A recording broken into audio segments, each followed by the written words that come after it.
Welcome to World Ocean Radio. I'm Peter Neill, Director of the World Ocean Observatory. According to the US Geological Survey, some 70% of the available freshwater worldwide is used for irrigation.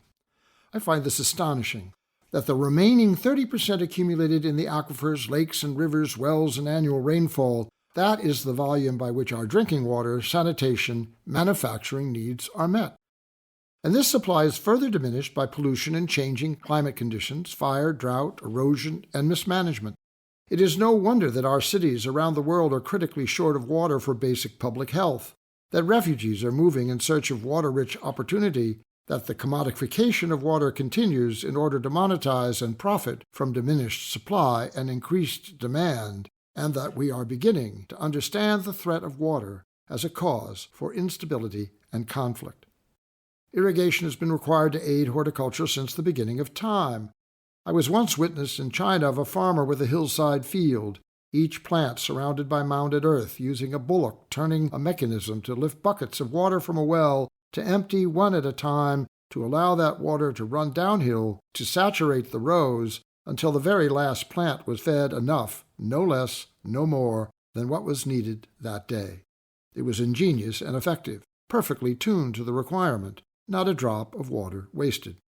Industrial agriculture changed all that and set into motion patterns of use that have today brought us to a global water crisis.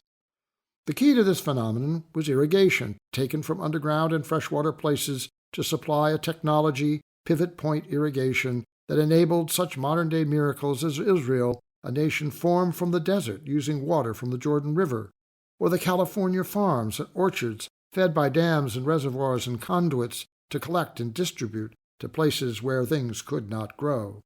India and China have gone so far as to design dramatic new national water distribution systems that have reshaped the natural landscape, displaced communities, increased water availability, until today when, with drought and extreme weather, what appears to have been a transcendent plan has turned into a negative reality, calamitous and ineffective.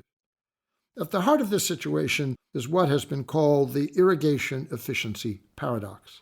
The differential between the actual water used by crops with the total volume of water applied to the field.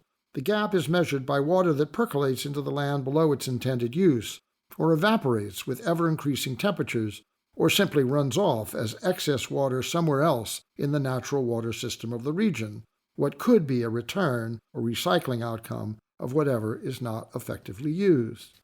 Farmers could actually reduce their initial consumption by the runoff amount, maintain the efficiency of maximum growth, or they could divert that excess to other fields, doubling down on the area irrigated by the water consumed, should they choose to do so, but they don't. Water policy, local state regulations, and quotas invented for equitable distribution have not kept up with the changing conditions. I once visited a farm in eastern Oregon owned by a Portland lawyer, and during lunch I suddenly heard the sound of torrential water release. It was his quota distribution that passed through his property as a deluge, irrigating nothing.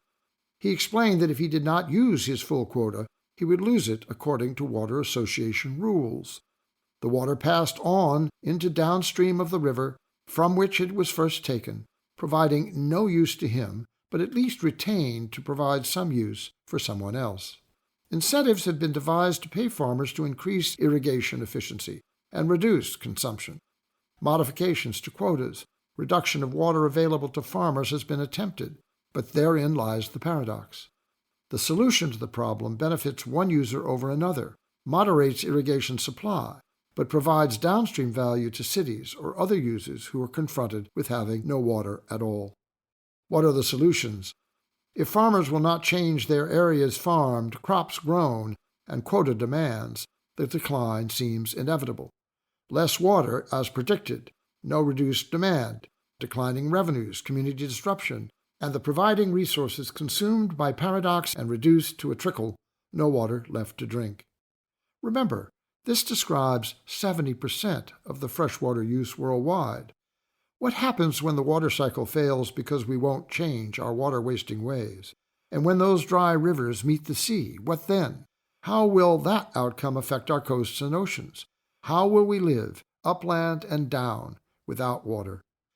We will discuss these issues and more in future editions of World Ocean Radio.